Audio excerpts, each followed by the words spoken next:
அவங்க ஒரு தப்பு பண்ணிட்டாங்க. அதுக்கு ஸ்ட்ரிக்ட்டா வார்ன் பண்ணிட்டேன். அவங்களால நம்ம ஆர்டர் ரிஜெக்ட் ஆனதால மத்த மியூசிக் கம்பெனி எல்லாமே எங்க போனாலும் ரிஜெக்ட் பண்றாங்களாமா. அதனால நீங்க எங்களை நம்பி இன்னொரு தடவை ப்ராஜெக்ட் கொடுங்க, அதை நாங்க நல்லபடியா முடிச்சு கொடுக்குறோம்னு கெஞ்சுறாங்க. அந்த பொண்ணு வேற குடும்ப கஷ்டம், அப்பாவுக்கு உடம்பு சரியில்லை, அது இதுன்னு அவங்களோட கஷ்டத்தை சொல்லுச்சு. அதுக்கு அதான் கம்பெனி விஷயத்துல நான் எந்த ரிஸ்க்கும் எடுத்து ஹெல்ப் பண்ண முடியாது, அதுவும் எங்க அத்தை முடியவே முடியாதுன்னு சொல்லிடுவாங்க அப்படின்னு நானே சொல்லிட்டேன். அப்படியே சொல்லிட்டு இருந்தீங்க? ஆமா. எனக்கு என்னமோ நீங்க தான் அவ கையை பிடிச்சு கெஞ்சின மாதிரி இருந்துச்சு. சாச்சா, நான் ஏன் அவங்க கிட்ட போய் கெஞ்ச போறேன்?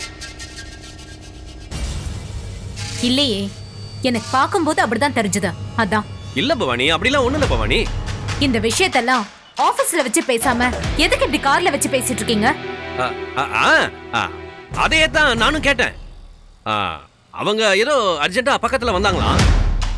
நான் உன்னை விட்டுட்டு போயிருந்தேன்ல, அப்ப என்ன பாத்துட்டாங்க. அதான். என்னவோ சொல்றீங்க, எனக்கு ஒன்னும் புரியல.